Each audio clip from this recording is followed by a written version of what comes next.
بسم اللہ الرحمن الرحیم۔ قرآن پاک میں قارون نامی ایک شخص کا ذکر ملتا ہے کہ جس کو اللہ تعالیٰ نے بے شمار مال و دولت اور بے شمار خزانوں سے نوازا تھا۔ اس کے پاس کتنا خزانہ تھا، اس بات کا اندازہ اس سے لگایا جا سکتا ہے کہ اگر آج کے اس دور میں پوری دنیا کے تمام مال و دولت اور تمام ممالک کے پیسوں کو جمع کیا جائے اور اس سب کا موازنہ کیا جائے قارون کے خزانے کے ساتھ، تو یہ تمام مال و دولت قارون کے خزانے کا ایک معمولی سا حصہ بنتے ہیں، بلکہ قارون کے پاس اس سے کہیں زیادہ مال و دولت اور خزانے تھے۔ قارون حضرت موسیٰ علیہ السلام کا چچا زاد بھائی تھا اور یہ حسن و جمال میں بھی بے مثال تھا۔ اللہ تعالیٰ نے اس کو بہت حسن سے نوازا تھا اور حضرت موسیٰ علیہ السلام کے ساتھ صحبت کی وجہ سے یہ تورات کا بہت بڑا عالم بھی تھا۔ اس کے اندر یہ خوبی بھی تھی کہ یہ بہت با اخلاق اور ملنسار انسان تھا۔ جیسے کہ بہت سے انسان مال و دولت کے آتے ہی بدل جاتے ہیں، ایسے ہی قارون بھی بہت زیادہ مال و دولت کے آتے ہی بدل گیا اور حضرت موسیٰ علیہ السلام کا بہت بڑا دشمن بن گیا۔ اللہ تعالیٰ نے اس کو اس قدر مال و دولت سے نوازا تھا کہ 70 اونٹ صرف اس کے خزانے کی چابیاں لے کر چلا کرتے تھے۔ جس کے خزانے کی چابیاں 70 اونٹ لے کر چلتے ہوں، اس کا خزانہ کتنا بڑا ہوگا۔ اس کے پاس اتنا خزانہ آیا کہاں سے، اس بارے میں کئی روایات ملتی ہیں۔ ایک روایت کے مطابق قارون حضرت موسیٰ علیہ السلام کی صحبت میں بیٹھا کرتا تھا تو وہاں سے اس نے علم کیمیائی حاصل کیا، جس کی مدد سے وہ مٹی سے سونا بنانے میں کامیاب ہو گیا۔ اس طرح یہ سونا بنا بنا کر دنیا کا امیر ترین شخص بن گیا۔ اور دوسری روایت کے مطابق قارون لوگوں کو سود پر مال دیتا تھا، جس کے بدلے میں وہ لوگوں سے 2 گنا وصول کرتا تھا۔ آہستہ آہستہ وقت یوں ہی گزرتا گیا اور یہ مصر کی تاریخ کا امیر ترین شخص بن گیا۔ اور جب اللہ تعالیٰ نے حضرت موسیٰ علیہ السلام کو زکوٰۃ کا حکم دیا تو حضرت موسیٰ علیہ السلام نے قارون سے زکوٰۃ دینے کو کہا، تو اس نے حضرت موسیٰ علیہ السلام کے سامنے عہد کر لیا کہ وہ اپنے مال کا 1000واں حصہ زکوٰۃ کے طور پر دیا کرے گا۔ قارون نے جب زکوٰۃ کا حساب لگایا تو یہ قارون کی دولت کا ایک بہت بڑا حصہ بنتی تھی۔ یہ دیکھ کر قارون کے دل میں لالچ اور کنجوسی کا بھوت سوار ہو گیا اور اس نے اللہ تعالیٰ کا حکم ماننے سے انکار کر دیا، اور نہ صرف اس نے خود زکوٰۃ دینے سے انکار کیا بلکہ بنی اسرائیل کو بھی ورگلانے لگا اور حضرت موسیٰ علیہ السلام کے خلاف بھڑکانے لگا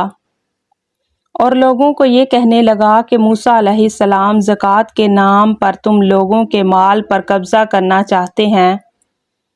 اور اس طریقے سے تمہارا مال ہتھیانا چاہتے ہیں۔ اور اس طرح سے بدبخت نے بنی اسرائیل کے لوگوں کو حضرت موسیٰ علیہ السلام کے خلاف بھڑکانا شروع کر دیا، یہاں تک کہ اس بدبخت نے حضرت موسیٰ علیہ السلام کو لوگوں سے دور کرنے کے لیے یہ چال بھی چلی کہ اس نے ایک عورت کو بہت زیادہ مال و دولت دے کر اس بات پر آمادہ کر لیا کہ وہ حضرت موسیٰ علیہ السلام پر بدکاری کا الزام لگائے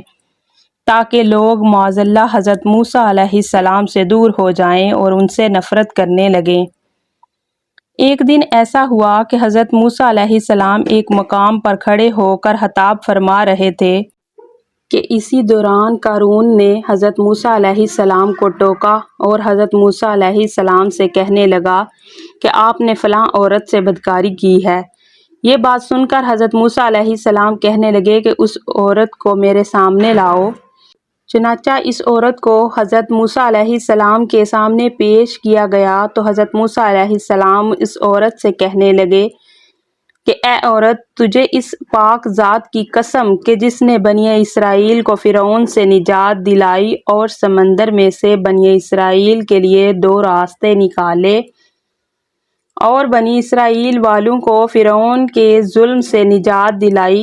سچ سچ بتاؤ کہ ماجرا کیا ہے؟ حضرت موسیٰ علیہ السلام کی بات سن کر آپ علیہ السلام کی جلال کی وجہ سے وہ عورت کانپنے لگی، اور اس عورت نے بڑے مجمع میں قارون کے سامنے اس بات کا اقرار کیا اور حضرت موسیٰ علیہ السلام سے کہنے لگی، اے اللہ کے نبی، قارون نے مجھے بہت زیادہ مال و دولت دے کر اس بات پر آمادہ کیا ہے کہ میں آپ پر زنا کی تہمت لگاؤں۔ اس عورت کی بات سن کر حضرت موسیٰ علیہ السلام کی آنکھوں میں آنسو آ گئے اور آپ علیہ السلام اللہ تعالیٰ کی بارگاہ میں سجدہ شکر کے لیے گر گئے اور حضرت موسیٰ علیہ السلام اللہ تعالیٰ کی بارگاہ میں دعا کرنے لگے کہ یا رب العالمین، قارون پر اپنا قہر نازل فرما۔ اس کے بعد حضرت موسیٰ علیہ السلام نے بڑے مجمع میں یہ اعلان کیا کہ بنی اسرائیل میں سے جو کوئی قارون کا ساتھی ہے وہ اس کے ساتھ ہو جائے اور جو میرا ساتھی ہے وہ میرے ساتھ ہو جائے۔